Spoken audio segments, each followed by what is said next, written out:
Hello नमस्कार दोस्तों, आपका हमारे इस यूट्यूब चैनल में बहुत बहुत स्वागत है। आज हम बात करेंगे गांव में सबसे ज़्यादा चलने वाले बिज़नेस के बारे में। वैसे तो हमने इस टॉपिक पर पहले भी एक वीडियो बना दी है, ये उसी वीडियो का पार्ट 2 है। अगर आपने पार्ट 1 नहीं देखा है तो लिंक डिस्क्रिप्शन बॉक्स में है, वहाँ जाकर क्लिक कर आप देख सकते हैं। पार्ट 1 में हमने गांव में चलने वाले फंक्शन से रिलेटेड चीज़ों के बिज़नेस के बारे में डिस्कस की थी। इस वीडियो में हम एग्रीकल्चर से रिलेटेड बिज़नेस और गांव में ऑनलाइन वर्कशॉप के बिज़नेस के बारे में बात करेंगे। तो चलिए दोस्तों, बिना देरी किए वीडियो की शुरुआत करते हैं। तो सबसे पहले एग्रीकल्चर से रिलेटेड बिज़नेस के ऑप्शंस के बारे में बात करते हैं। तो सबसे पहला ऑप्शन है मशरूम की खेती। आपको शायद सुनकर कुछ नया लगा होगा, लेकिन आपकी जानकारी के लिए बता दूं कि मशरूम प्रोटीन का एक बहुत अच्छा सोर्स है जो कि नॉनवेज मटेरियल को भी पीछे छोड़ देता है। इसलिए आजकल हेल्दी फूड के तौर पर मशरूम की डिमांड सबसे ज़्यादा है। मशरूम प्रोडक्शन का बिज़नेस शुरू करने से पहले आपको इसके बारे में ज़्यादा से ज़्यादा जानकारी लेनी होगी और तो और इसकी खेती की ट्रेनिंग भी लेनी होगी। इसके बाद ही आप इस बिज़नेस को शुरू कर सकते हैं।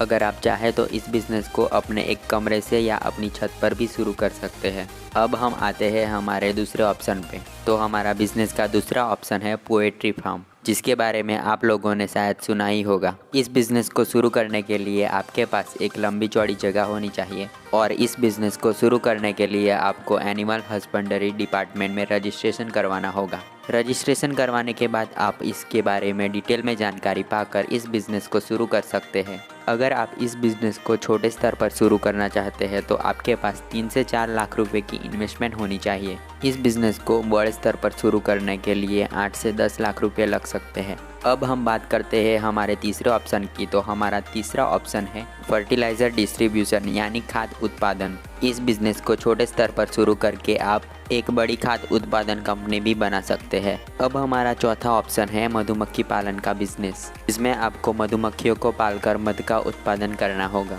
आज के चलते मार्केट में एक हेल्थ प्रोडक्ट के तौर पर हनी यानी मध की डिमांड सबसे ज़्यादा है। इस बिज़नेस की अच्छी ट्रेनिंग लेकर आप इसे अपने घर से ही शुरू कर सकते हैं। इसको शुरू करने के लिए आपके पास एक बड़ी चौड़ी जगह की ज़रूरत भी नहीं है। तो दोस्तों, ये थे हमारे एग्रीकल्चर से रिलेटेड बिज़नेस आइडियाज़। अगर आप इसमें से किसी भी बिज़नेस के बारे में पूरी की पूरी जानकारी चाहते हैं तो मुझे कमेंट करना, मैं उसके ऊपर फुल केस स्टडी वीडियो बना दूंगा। अब हम बात करते हैं गांव में ऑनलाइन और ऑफिशियल वर्क करने के बिज़नेस के बारे में। अक्सर गांव के लोगों को ऑनलाइन और ऑफिशियल वर्क के लिए शहर में जाना पड़ता है। वैसे तो अपने मोबाइल फ़ोन से सब कुछ काम हो ही जाता है, लेकिन गाँव के लोगों के पास ज़रूरी नॉलेज ना होने के कारण वो नहीं कर पाते। तो आप इस समस्या का हल बनकर गाँव में कॉमन सर्विस सेंटर भी खोल सकते हैं, जिसमें आप सारे ऑनलाइन और ऑफिशियल वर्क जैसे कि Aadhaar card, PAN card, banking transaction से लेकर ऑनलाइन शॉपिंग करवाने तक के सारे काम कर सकते हैं। इसी कॉमन सर्विस सेंटर में आप और भी बहुत सारी सेवाएं दे सकते हैं, जैसे कि जेरोक्स और प्रिंटिंग मशीन लाकर आप जेरोक्स और प्रिंटिंग का वर्क कर सकते हैं और तो और स्टूडेंट्स के लिए ज़रूरी स्टेशनरी भी बेच सकते हैं। तो ये थे हमारे गाँव में चलने वाले बिजनेस आइडियाज़। अगर आपको किसी भी बिजनेस के बारे में फुल केस स्टडी यानी शुरू करने से लेकर पेपर वर्क तक की सारी जानकारी चाहिए तो मुझे कमेंट में ज़रूर बताएं, ताकि मैं आपकी ज़रूरतों के हिसाब से वीडियो बना सकूं। तो चलिए दोस्तों, इस वीडियो को यहीं ख़त्म करते हैं और मिलते हैं अगली वीडियो में।